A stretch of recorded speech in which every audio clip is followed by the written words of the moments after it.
اب سب کے مرحومین، اس گھر کے مرحومین، خصوصاً بھائی تحمل حسین جو ایک ثنا خان مصطفیٰ کے، سب کے سارے صاحب کے لیے سورہ فاتحہ۔ مالک اهدنا الصراط المستقيم صراط الذين أنعمت عليهم بسم الله الرحمن الرحيم قل الله أحد الله الصمد لم يلد ولم يولد ولم يكن له كفوا أحد بسم الله الرحمن الرحيم قل الله أحد الله الصمد لم يلد ولم يولد ولم يكن له كفوا أحد بسم الله الرحمن الرحيم قل الله أحد الله الصمد لم يلد ولم يولد ولم يكن له كفوا أحد اللهم صل على محمد وعلى محمد اللهم اغفر للمؤمنين والمؤمنات والمسلمين والمسلمات الأحياء منهم والأموات تابع اللهم بيننا وبينهم بالخيرات إنك مجيب الدعوات إنك على كل شيء قدير وبالإجابة حق جديد اللهم صل على محمد وعلى محمد۔ اس قبولیت کے لیے، اس عبادت کو خداوند تعالیٰ کی بارگاہ میں قبول کرانے کے لیے ایک درود پاک کی تلاوت کریں۔ اللہم صل علی محمد۔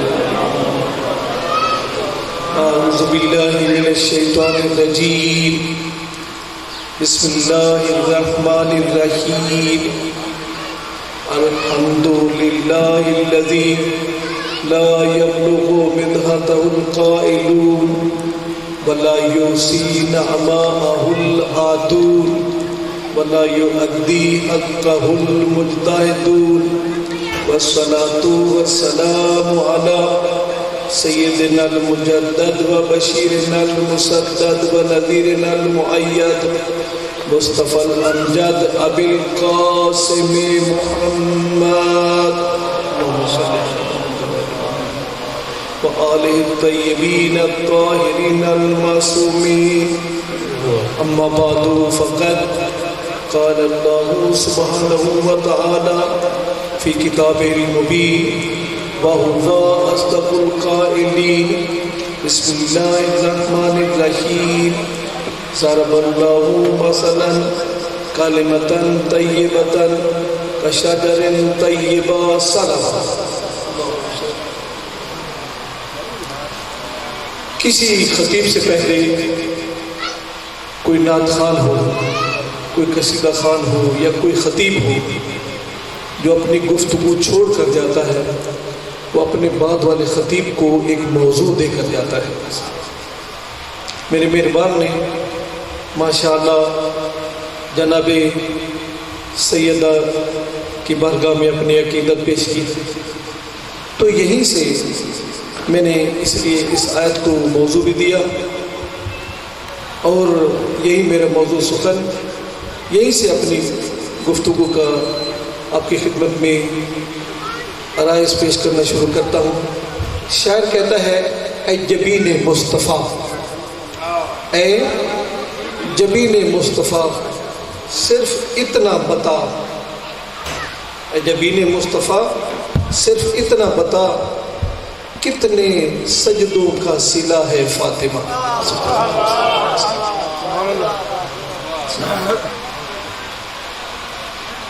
پوری کائنات سید الانبیاء کے دروازہ پر جھکتی ہے، پوری کائنات سید الانبیاء کے دروازہ پر رکتی ہے، اجازت مانگتی ہے۔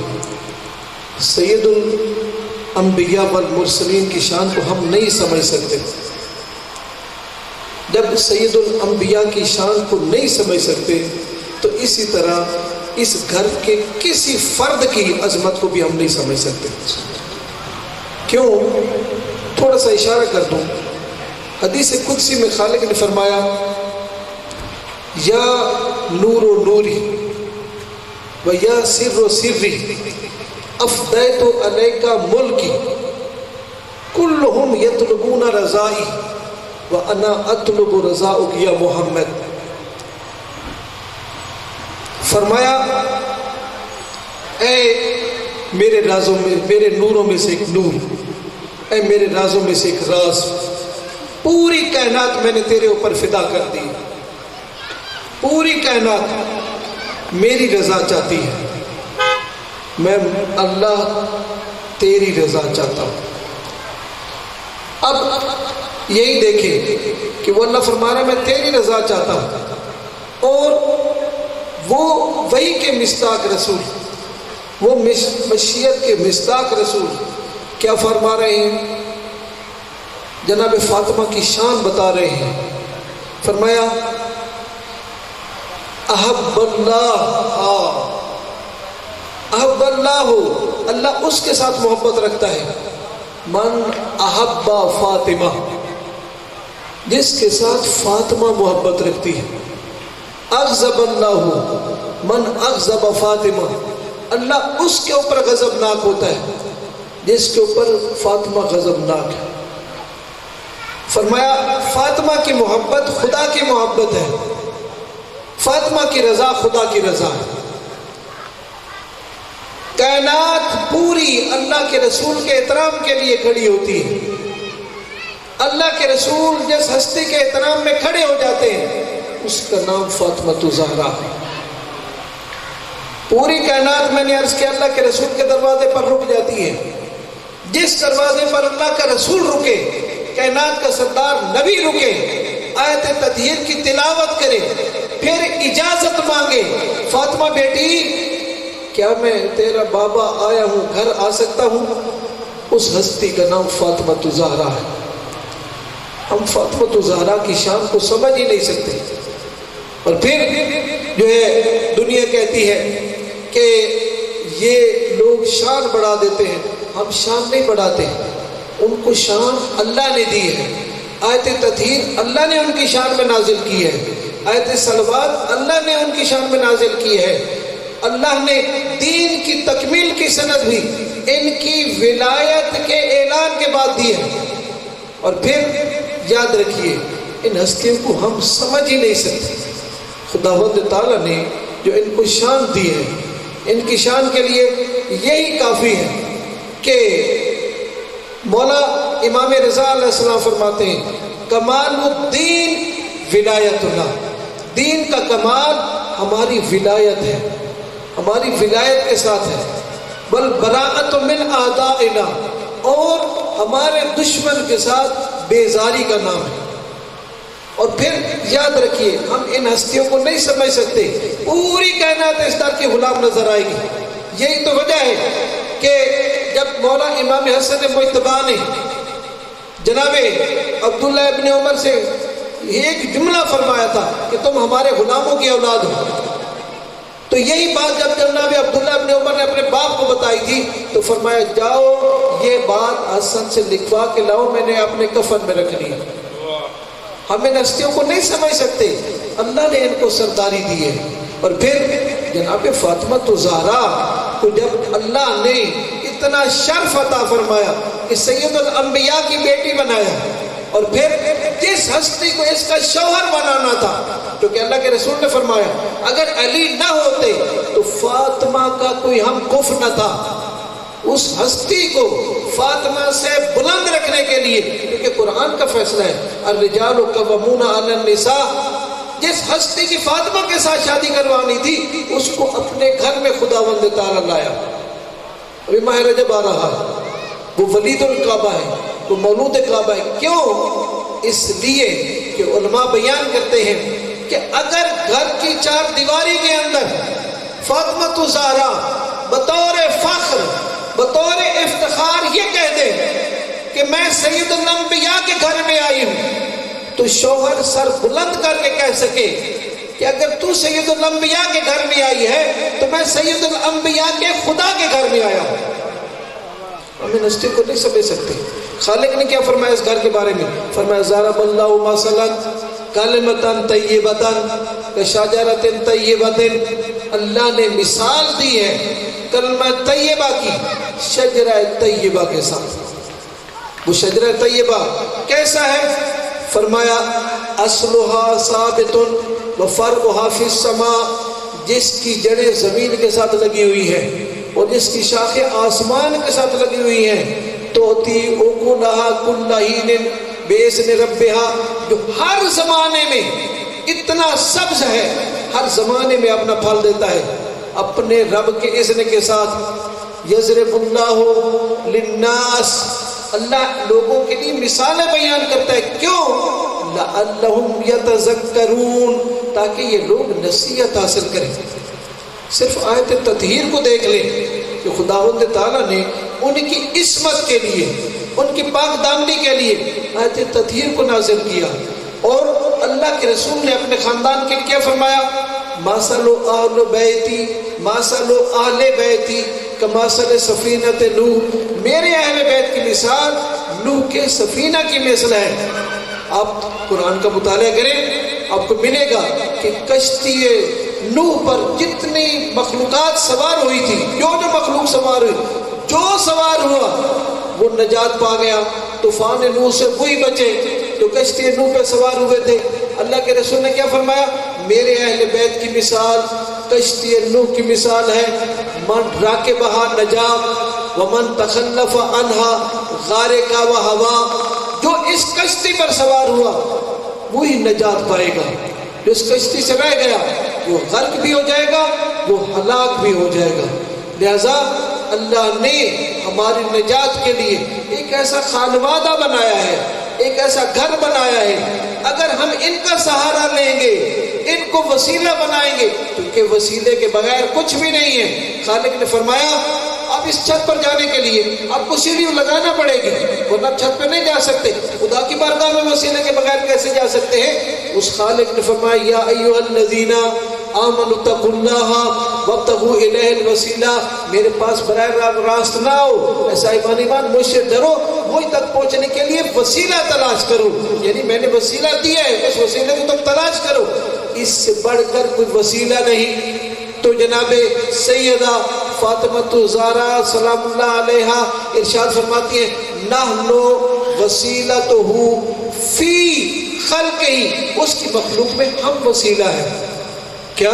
ہم وسیلہ ہیں۔ یہ ایسا شجرہ طیبہ ہے جس کی جڑیں زمین کے ساتھ ہیں اور شاخیں آسمان کے ساتھ لگی ہوئی ہیں، جہاں زمین والوں کی کوئی بھی حاجت ہو اسی وسیلے سے آسمان پر جائے گی، اور ادھر سے جو کچھ ملے گا اسی وسیلے کے ساتھ زمین والوں کے لیے آئے گا۔ ہم نہیں سمجھتے۔ حدیث قصہ کو پڑھے، حدیث قصہ میں جب ملائکہ نے پوچھا، جب سوال کیا میرے اللہ یہ زمین پر اس وقت چادر کے نیچے کون ہے، تو خالق نے فرمایا ہم اہل بیت النبوہ و معدن الرسالہ و مختلف الملائکہ، ہم فاطمہ و ابوہا و بالہا و بنوہا، اس چادر کے نیچے زمین پر یہ نبوت، اہل بیت نبوت ہیں، یہ رسالت کی کان ہے۔ یہ کون ہے؟ یہ فاطمہ ہے، اس کا بابا ہے، اس کا شوہر ہے، اس کے بیٹے ہیں۔ ان ہستیوں کو ہم جب اللہ کے رسول جو ہے جب ان کو ضرورت پڑی تو فاطمہ کی چادر کام آئی۔ اور پھر یاد رکھیں اسی طرح میرے مہربان نے جناب عباس کا اشارہ کیا ہے۔ جناب عباس کو بھی ہم نہیں سمجھ سکتے۔ جناب عباس کے لیے اتنا ہی کافی ہے کہ انہیں قمر بنی ہاشم کا خطاب ملا ہے، انہیں ابو الوفا کا خطاب ملا ہے، انہیں ساقی کربلا کا خطاب ملا ہے۔ اور پھر جناب عباس جناب زہرا سلام اللہ علیہ کی دعاؤں کا نتیجہ ہے، مولا کائنات کی دعاؤں کا نتیجہ ہے۔ ان ہستی کو ہم نہیں سمجھ سکتے۔ جناب عباس عظیم ہستی ہیں، ابھی جناب عباس کے بارے میں عرض کروں گا، لیکن اتنا عرض کرتا ہوں چونکہ تین ہی چیزیں ہوتی ہیں، ایک شان، ایک فرمان، ایک ارمان۔ کائنات کے سردار رسول اعظم نے اس گھرانے کی شان تو بتائی، آخر پر یہ بھی بتایا کہ میں تمہارے درمیان دو چیزیں چھوڑ کے جا رہا ہوں۔ کیا فرمایا؟ ایک اللہ کی کتاب چھوڑ کے جا رہا ہوں، ایک اپنی عطرت، اپنے اہل بیت چھوڑ کے جا رہا ہوں۔ اگر ان دونوں کا دامن تھامے رکھو گے تو کبھی گمراہ نہیں ہوگے۔ ہم نے یہاں سے جانا ہے، کوئی بھی ہم میں سے نہیں رہے گا۔ معصوم کیا فرماتے ہیں؟ معصوم فرماتے ہیں کہ اس دنیا پہ جتنے لوگ ہیں وہ مہمان ہیں۔ کیا؟ سارے لوگ مہمان ہیں، ہم مہمان کے طور پر آئے ہیں، اور مہمان جہاں آتا ہے اس گھر پر ہمیشہ اس گھر میں نہیں رہتا، آخر مہمانوں نے یہاں سے جانا ہوتا ہے۔ ہمارے لیے لفظ کل استعمال ہوا ہے، کل نفس ذائقۃ الموت، ہم نے سے ہر ایک نے یہ ذائقہ چکھنا ہے، کوئی قبول کرے کوئی نہ کرے۔ اس لیے ہمیں حکم ہے کہ جب کسی کی وفات سنو تو ایک جملہ کہو، انا للہ و انا الیہ راجعون، ہم اللہ کے لیے ہیں اور ہم نے لوٹ جانا ہے۔ لوٹ وہی جاتے ہیں جدھر سے آیا ہوتا ہے، ادھر کوئی جائے تو کہتے ہیں واپس چلا گیا، تو ہم جدھر سے آئے ہیں ہم نے بھی وہی واپس چلے جانا ہے، چونکہ ہر ایک نے واپس جانا ہے، ادھر تو کسی نے رہنا نہیں ہے۔ تو کائنات کے سردار رسول اعظم نے ہمیں ایک قانون دیا، فرمایا کیا کرو، اغتنموا خمسا قبل خمس، پانچ چیزوں سے پہلے غنیمت سمجھو۔ فرمایا شبابک قبل حرمک، اپنی جوانی کو اپنی ضعیفی سے پہلے غنیمت سمجھو۔ فرمایا کہ صحتک قبل سقمک، اپنی صحت کو بیماری سے پہلے غنیمت سمجھو۔ حیاتک قبل مماتک، زندگی کو موت سے پہلے غنیمت سمجھو۔ فرمایا ثروتک قبل فقرک، آپ کے پاس مال و دولت ہے اس کو غنیمت سمجھو آپ کے فقیر ہونے سے پہلے۔ تو ہمیں چاہیے یہ جو اللہ نے ہمیں موقع دیا ہے ہم اس کو غنیمت سمجھیں، اور اسی دنیا میں رہ کر ہم اپنا زادرہ اکٹھا کریں، جہاں ہم نے جانا ہے وہاں کے لیے انتظام کریں۔ کیوں؟ یہ تو عارضی گھر ہے، عارضی گھر کے لیے اتنا انتظام کرتے ہیں، تو جہاں مستقل رہنا ہے وہاں کے لیے ہمیں کیا کرنا ہوگا، وہاں کے لیے انتظام کریں۔ جہاں ہم جیسے یہاں چاہتے ہیں ہماری کوٹھی ہو، ہمارا بنگلہ ہو، ہماری گاڑی ہو، ہمارے نوکر ہو، ہمارے کام کرنے والے ہوں، ہمیں کوئی پریشانی نہ ہو، یہی سوچ ہمیں آخرت کے لیے کرنی چاہیے۔ اور پھر کیوں دو چیزیں عرض کرتا جاؤں، ایک قبر کو نہ بھولیں، ایک حشر کو نہ بھولیں۔ قبر کو نہ بھولیں، حشر کو نہ بھولیں۔ کیوں؟ جب قبر میں جائیں گے تو وہاں بھی سوالات ہوں گے، آپ کا عقیدہ پوچھا جائے گا، اور جب حشر میں جائیں گے تو حشر میں بھی آپ کے سوالات ہوں گے۔ اسلام دو حصوں میں ہے، ایک کا نام اصول ہے، ایک کا نام فروع ہے۔ اصول قبر میں پوچھے جائیں گے، فروع روز حشر پوچھے جائیں گے۔ قبر میں آپ سے پوچھا جائے گا آپ کا رب کون ہے، آپ کا رسول کون ہے، آپ کا امام کون ہے، آپ کا کعبہ کون سا ہے، آپ کا دین کون سا ہے، آپ کا امام کون سا ہے۔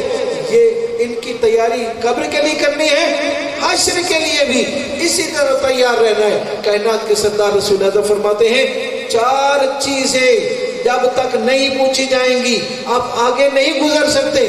اور آل محمد وہ گھرانہ ہے کہ جس کو اللہ نے اس جنت کا مالک بنایا ہے، جنت کا اختیار دیا ہے۔ اور پھر یاد رکھیے ایک ملک سے دوسرے ملک میں جانے کے لیے ہمیں اجازت کی ضرورت ہے۔ جب بھی کہیں کسی ملک میں کوئی جاتا ہے اس کے ہاتھ میں پاسپورٹ بھی ہوتا ہے، پاسپورٹ کو پڑھیں، انگلش میں لکھا ہوتا ہے پاسپورٹ، اردو میں بھی لکھا ہوتا ہے پاسپورٹ، اور آگے عربی میں بھی ایک جملہ لکھا ہوتا ہے الجواز۔ الجواز کا معنی بھی کیا ہے؟ وہی پاسپورٹ۔ اور یاد رکھیے اگر پاسپورٹ نہیں ہوگا تو آپ بارڈر کراس نہیں کر سکتے، آپ فلائٹ پر بھی نہیں جا سکتے، کہیں بھی نہیں جا سکتے، پہلے آپ کا پاسپورٹ دیکھا جائے گا۔ جناب حضرت ابوبکر صدیق فرماتے ہیں کہ اللہ کے رسول نے فرمایا لا یجوز احد الصراط الا من كتب له علی الجواز، پل صراط سے اس وقت تک کوئی گزر ہی نہیں سکتا جب تک میرے بھائی کا اجازت نامہ نہیں ہوگا، میرے بھائی علی کا اجازت نامہ نہیں ہوگا۔ اللہ کے رسول نے فرمایا ان الحسن والحسین سید الشباب اہل الجنہ وابوہما خیر منہما، حسن اور حسین جنت کے جوانوں کے سردار ہیں، ان کا بابا ان سے بھی افضل ہے۔ اس ملک کے، اس ریاست کے جس کو جنت کہا جاتا ہے اس کا مالک اللہ نے اس گھر کو بنایا ہے۔ اگر اس گھر کے ساتھ ہماری پہچان نہیں ہوگی، اس کو جانتے نہیں ہوں گے، ان کی اطاعت میں زندگی نہیں گزاری ہوگی، اللہ کے رسول نے تو ہمیں بتا دیا وہی کے مصداق رسول نے فرما دیا کہ تمہارے درمیان دو چیزیں چھوڑ کے جا رہا ہوں، ایک اللہ کی کتاب چھوڑ کے جا رہا ہوں، ایک اپنی اطرت اہل بیت چھوڑ کے جا رہا ہوں، ان دونوں کا دامن تھامے رکھنا۔ کبھی نہ کہنا ہمیں اہل بیت کافی ہے، کبھی نہ کہنا ہمیں اللہ کی کتاب کافی ہے، نہیں، یہ دونوں لازم و ملزوم ہے۔ ایک کا دامن تھامیں گے تو ناقص ہوگا، قرآن کا دامن تھامیں گے ناقص ہوگا، اہل بیت کا فقط دامن تھامیں گے ناقص ہوگا، ان دونوں کا دامن تھامے رکھیں گے تو کامیاب ہوں گے۔ اللہ کے رسول نے کیا فرمایا؟ حتی یرد علی الحوض، یہاں تک کہ یہ دونوں حوض کوثر پر میرے پاس پہنچیں گے۔ تو جب یہ دونوں اللہ کے رسول کے پاس پہنچیں گے تو جنہوں نے ان دونوں کا دامن تھامے ہوگا وہ اس منزل پر ان کے ساتھ پہنچیں گے۔ اللہ کے رسول کیا فرماتے ہیں؟ اگر تم چاہتے ہو عیش و عشرت کی زندگی، اگر تم چاہتے ہو شہداء والی موت، اور اگر چاہتے ہو کہ یوم حسرت تمہیں حسرت نہ ہو، تم کامیاب ہو، تمہیں کیا کرنا چاہیے؟ دامن آل محمد تھام لینا چاہیے۔ تمہیں کیا کرنا چاہیے؟ دامن قرآن تھام لینا چاہیے۔ یہی تو بات تھی کہ جناب عمار یاسر رضی اللہ تعالی عنہ سے اللہ کے رسول نے فرمایا، عمار یاد رکھ ساری دنیا ایک طرف ہو اور میرا بھائی علی ایک طرف ہو، دامن علی تھام لینا، یہ حق و باطل کا معیار ہے۔ فرمایا اس لیے الحق علی الحق علی الحق مع علی وعلی مع الحق، حق علی کے ساتھ ہے، علی حق کے ساتھ ہے، یدور الحق حیث ما دار علی، حق ادھر جائے گا جدھر علی جائے گا۔ تو ہم نے اس در کو تھامنا ہے، اس در جو ہے اس در کو تھامیں گے تو پھر اجر مودت ادا ہوگا۔